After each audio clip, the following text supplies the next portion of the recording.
Shalom à tous, mes frères et mes sœurs. Donc, la partie 2 de l'Ecclésiade de l'extérieur à l'intérieur.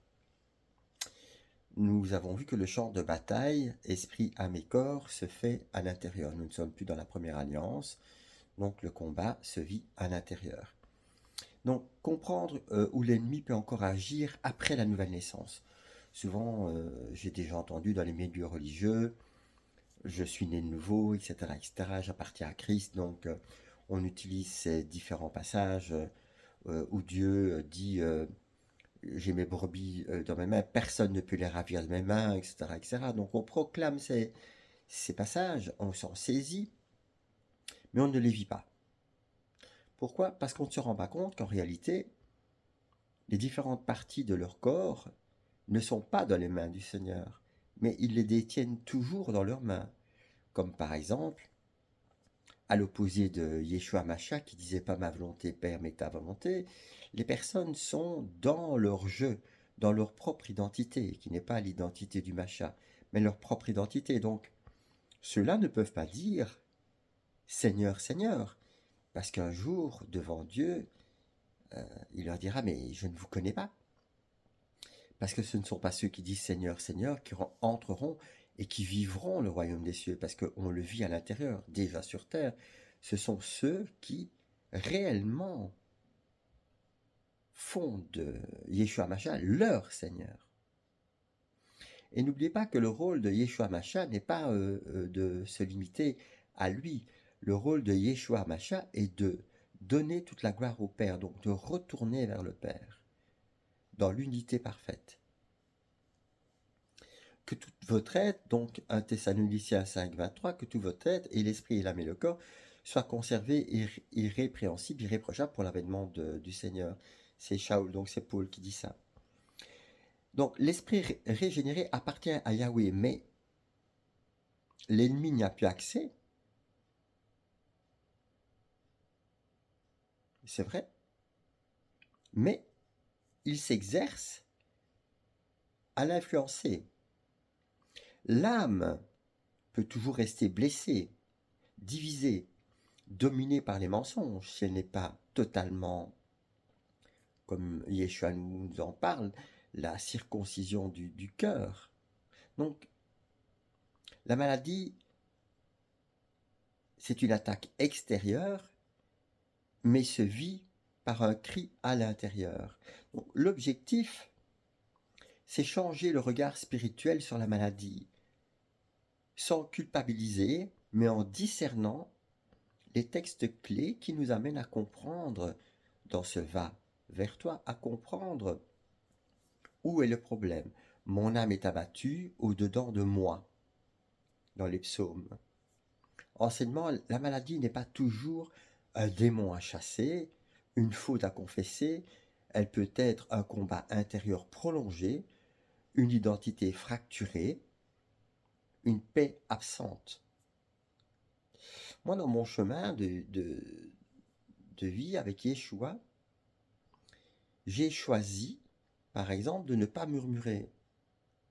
Le murmure, quand on murmure dans des situations de notre vie, en fait, on murmure contre Dieu puisqu'on ne se rend pas compte que, puisque Dieu tient toute chose entre ses mains, il connaît notre situation.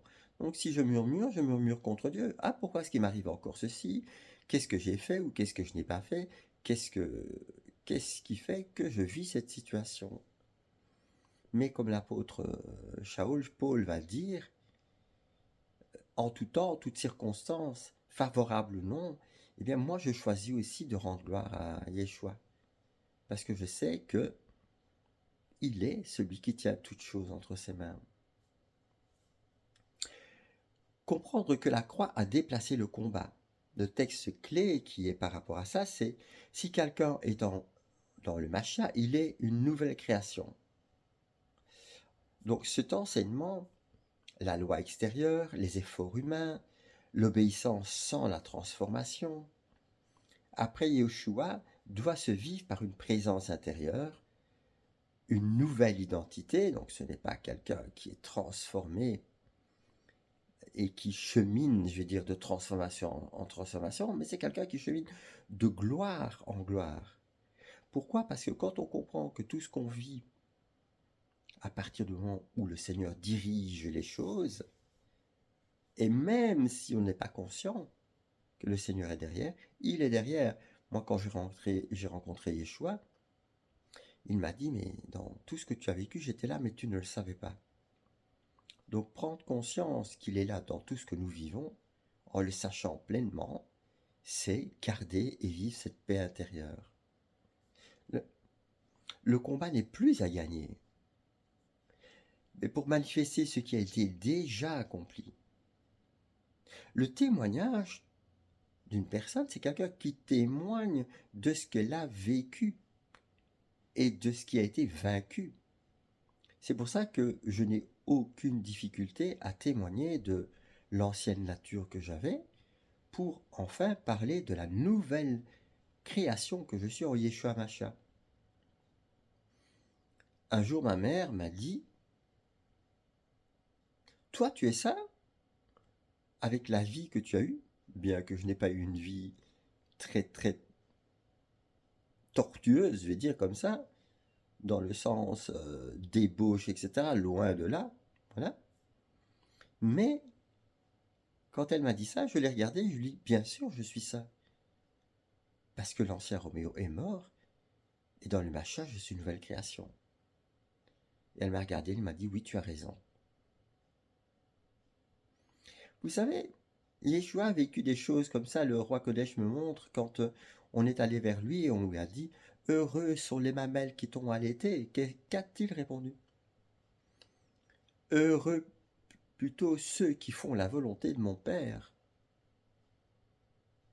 Donc, regardez à l'intérieur l'œuvre que Yeshua accomplit, l'œuvre que le roi Kodesh accomplit en nous, c'est rendre gloire à Yeshua qui rend gloire au Père. Le Messie en nous, voilà la vraie autorité de l'Ecclésia. L'objectif, amener l'Ecclésia à une foi incarnée, intérieure et puissante. Le test clé, ce n'est plus moi qui vis, c'est le Mashiach qui vit en moi. C'est ce que Shaoul nous parle.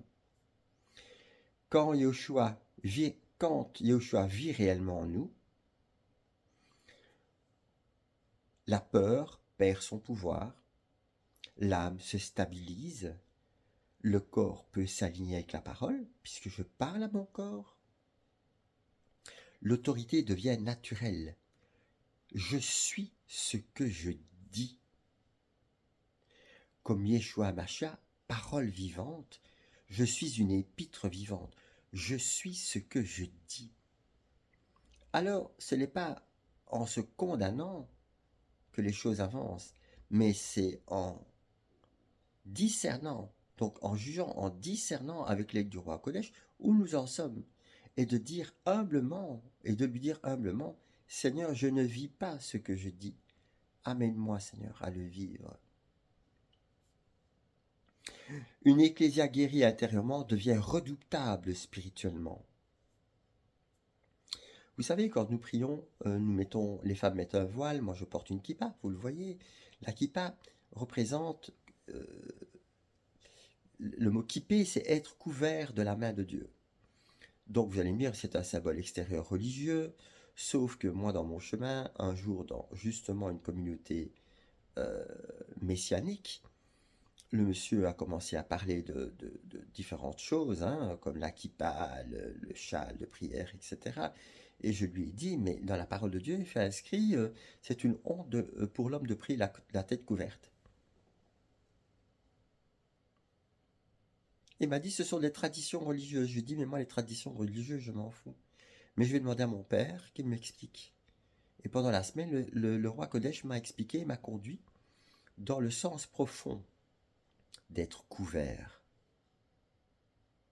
Rappelez-vous, Adam, lorsqu'il a perdu sa couverture, donc Adam et Ève, donc mâle et femelle, ils ont vu qu'ils étaient nus. Quand Moïse s'est retrouvé devant l'Éternel et qu'il lui a dit « Fais-moi voir ta gloire », il lui a dit « Tu ne peux voir ma gloire sans mourir, puisque le Mashiach n'avait pas encore accompli l'œuvre de la croix. Mais je vais te kipper, je vais te couvrir de ma main. C'est pour ça que on voit, aussi bien dans la première alliance que à l'époque du Mashiach, on voit que les hommes sont couverts parce qu'ils ont un rôle de prêtre. Ça veut dire que quand je me couvre la tête, ça veut dire qu'il n'y a aucune autre couverture sur ma tête que le Mashiach. Et quand il y a plusieurs hommes dans nos réunions, dans nos partages, en ayant la tête couverte, ça veut dire que je ne suis d'abord la tête de personne et que personne d'autre que le Mashiach n'est ma tête. Et les femmes, c'est la même chose. Femmes, soyez soumises à vos maris dans le Mashiach. Donc, une petite conclusion. La question n'est plus où est le diable, mais qui règne à l'intérieur. Quand Yeshua règne, la foi devient vivante. La guérison devient possible et visible. Et la victoire, à ce moment-là, devient un témoignage pour les autres. Rappelez-vous, le parler en langue est un signe pour les autres et la guérison est un signe pour les autres. À bientôt, frères et sœurs, pour la troisième partie. Shalom à tous.